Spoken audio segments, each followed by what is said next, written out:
Choque de dos partículas. Es un sistema, naturalmente, puesto que consta de dos partículas, lo que vamos a considerar es que esas partículas se mueven una contra otra. Se produce lo que llamamos un choque.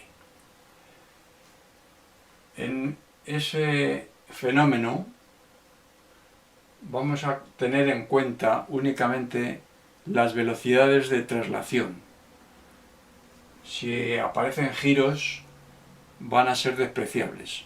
Por eso los cuerpos que intervienen van a considerarse de dimensiones tan reducidas como partículas, porque los giros no se van a considerar.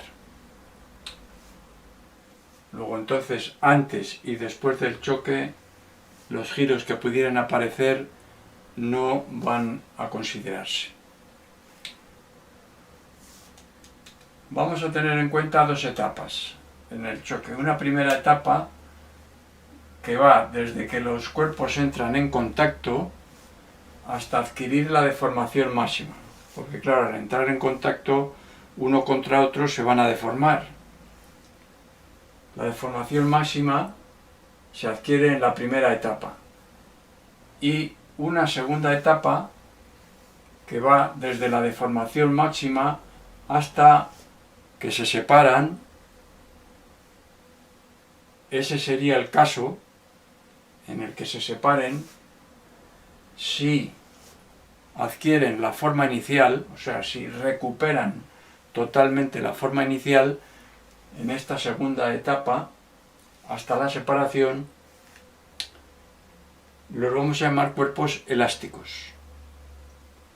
Puede ocurrir que no recuperen totalmente la forma inicial anterior al choque. Si recuperan la forma parcialmente, estamos hablando de cuerpos inelásticos o naturales.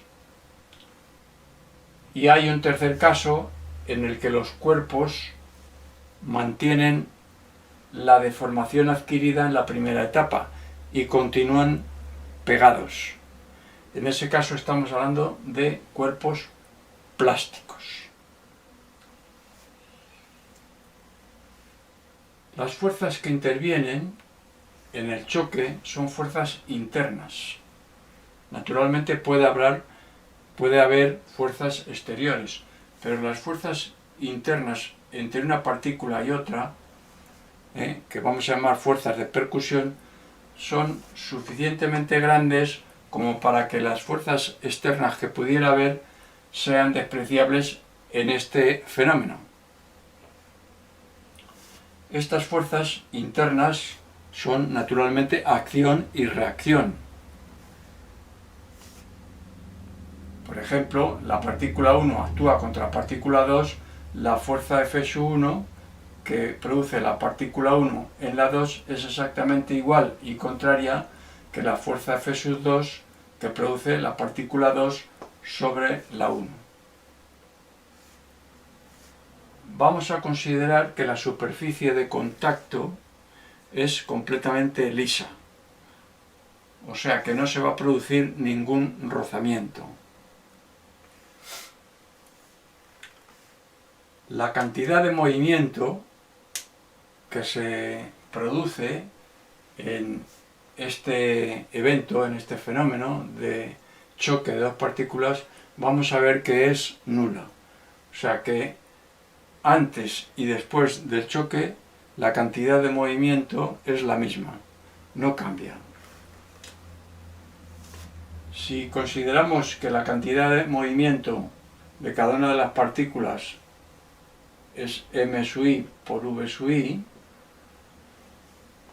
la variación de la cantidad de movimiento de una partícula será m sub i por el incremento de v sub i.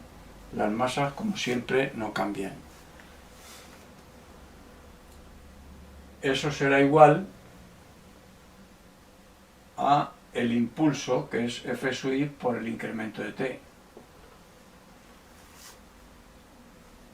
Para las dos partículas tendremos que la suma de m sub i por el incremento de V sub i es igual a la suma de F sub i por el incremento de t, incremento de tiempo en el que se produce este choque, que va a ser muy pequeño. Si sacamos factor común al incremento de t de este segundo sumando, me queda incremento de t por la suma de F sub i. Pero como ya hemos dicho, las dos fuerzas que intervienen son exactamente iguales y de sentido contrario. Son acción y reacción. Luego se contrarrestan. La suma de F sub i es nula. La resultante es nula. Luego entonces el incremento de la cantidad de movimiento, que es la suma de m sub i por incremento de v sub i, es nulo.